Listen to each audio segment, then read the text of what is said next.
So this is going to be an install video for the RETEVIS RA87. They were kind enough to send me one. So the radio comes with quite a bit of hardware, a nice bracket, very ample wiring with built-in fuses. There are spare fuses inside of here, and a nice pigtail off the back. So this being a 1988 Toyota 4Runner, space is kind of at a premium.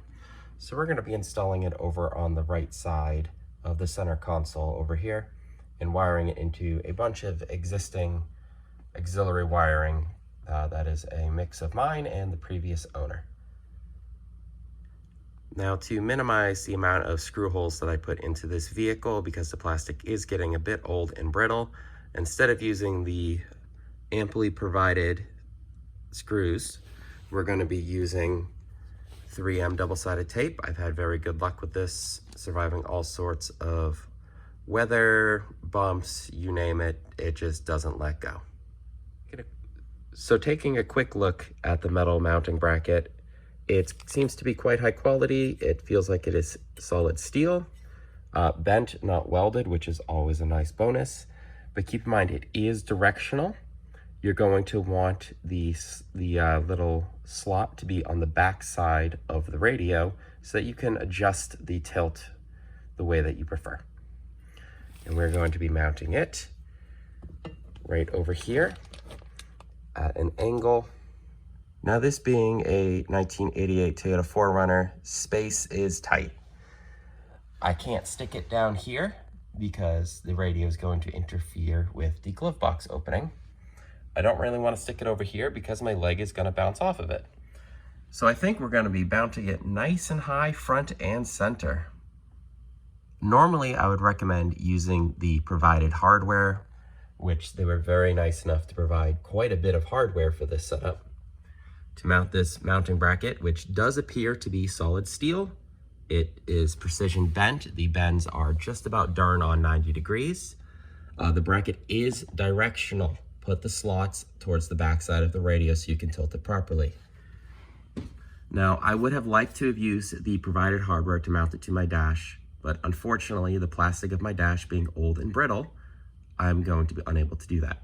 So what I am going to be using instead is 3M double-sided tape. I have had very, very good experiences using this tape, holding up through all sorts of weather and vibration. Now, as you can see, I am not the first person to tape something to the top of this. These stains have been here as long as I've owned the vehicle. And just try to clean up the surface as much as you can, get any loose debris off before you apply the double-sided tape. I recommend you apply it directly to the bottom of the bracket first, as it is almost certainly going to be cleaner than the surface you are going to be mounting the bracket to. Once it is on there, push down as hard as you can for about 30 seconds, and the tape should have set. So at this point, I recommend you do a dry run to figure out approximately where the radio is going to sit.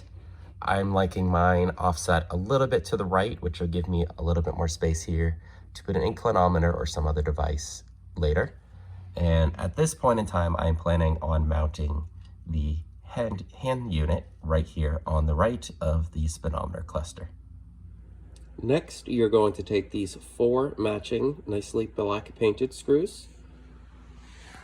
You're going to slide them in through the side of the radio on both sides. And they are going to screw into the holes already set up in the radio. So at this point, the 4 screws have been screwed in by hand, nice and loose. You're going to want to set the tilt of the radio to your preferred position. And then you're going to tighten down the screws, starting with the back ones to lock it in position, and then the fronts, not too tight, just snug with a screwdriver. Now this point is where installation is going to vary for everyone. You need to supply power to the radio. I recommend you hook it into 12-volt accessory power so that it doesn't have the potential to always drain your vehicle battery. It will only be able to power on when the key of the vehicle is on. You have a very nice pigtail coming off the radio with a built-in fuse. Now, it does come with a fuse pre-installed. I used a 12-volt power supply to hook this up to the wall outlet so that I could program it with my desktop computer before installing it in my truck. So I do know the radio works, and I do know that the fuse supplied is pre-installed into the pigtail. Now, the wiring harness that they provide is very long, which is excellent because everybody's needs are going to vary. I'm probably not going to need the full length because I have accessory power already built into my center console here under the dash. Other people, though, you may need to run it underneath your hood and directly connect to a place more centrally located to your battery. I do not recommend connecting directly to your battery if you can avoid it, but instead teeing off an accessory power like I said before. Now, there are additional fuses built in, both on the positive and negative sides. So that's fantastic that they were thinking ahead to prevent vehicle fires. The ends of the wires, they come pre-tinned, which is fantastic. In my case, I'm going to be using crimps. So I'm gonna cut those off and strip it down to the stranded wire. It's also nice that they use stranded wire because in a vehicle application, you want to avoid solid core as much as possible. So now at this point, the radio's wiring is done.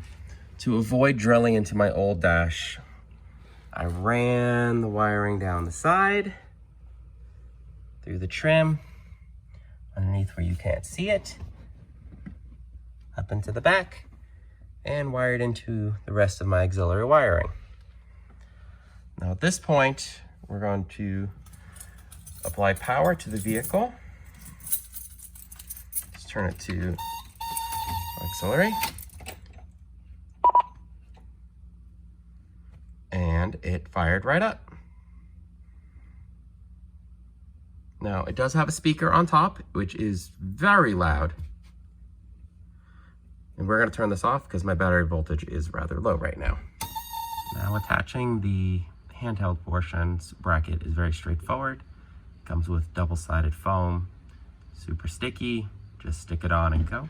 The handheld portion utilizes an RJ45 connector with a little bit of a weatherproof shield. It just plugs right into here, like so. And you push down a little bit to get the weatherized shield over. Come over. And hang that. And that is the install of the base radio. Up next, we're going to look into installation of the antenna and antenna coax cable. So now we're going to install the actual antenna. The antenna cable will screw into the little end, and the big end goes into your radio, like so. I need two hands to do it fully. Now the antenna is a long, solid type antenna. It looks quite nice. Has a little spring base, has a mounting bracket. Now it also comes with some hardware to mount it to, like a tube bumper. Now, this 4Runner does not have a tube bumper, so we're gonna have to get a little more creative. I'm going to be using the leftover hardware that came with the radio itself, because up here on the dash, we used the 3M double-sided tape to minimize the amount of holes drilled into the dash. Now these screws fit perfectly with the washer into the provided bracket. This bracket, I spent some time checking ahead, is going to get mounted in this area here using two of the holes. And then afterwards, we're going to come trace and remove the excess that protrudes to the tire area. Now to ease your install in my particular case, because I'm going to be mounting to the front fender, I recommend you pull your inner fender liner down and out of the way, because you'll see there's a factory harness on an 88 4Runner. And in my case, I no longer use the original radio antenna, so we're going to be cutting this and pulling it out and using the original radio grommet through the firewall to route the cable inside. Now to attach this bracket, we're going to want to put it on in our desired location, mark where the holes are, and then come back with a drill and use 2 of these screws. Now that it has been installed once, I was able to mark where the inner fender liner is with a Sharpie, which does show up quite nicely on this black paint.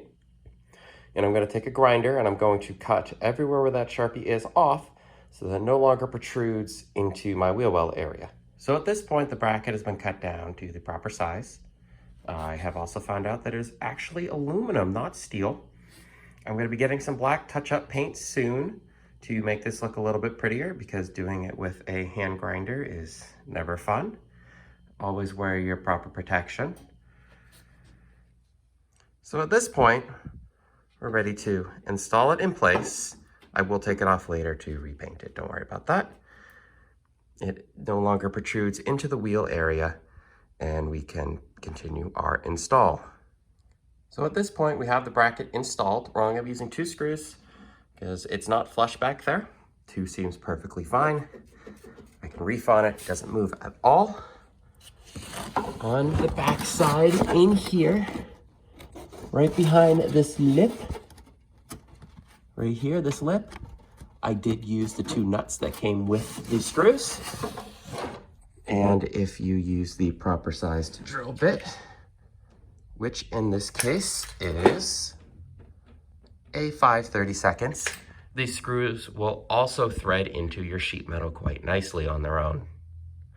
So next step is going to be installing the antenna and antenna spring base, and then we'll be routing the cable around the corner between the fender and fender liner and into the factory grommet hole. So at this point, the cable has been routed inside through the factory hole.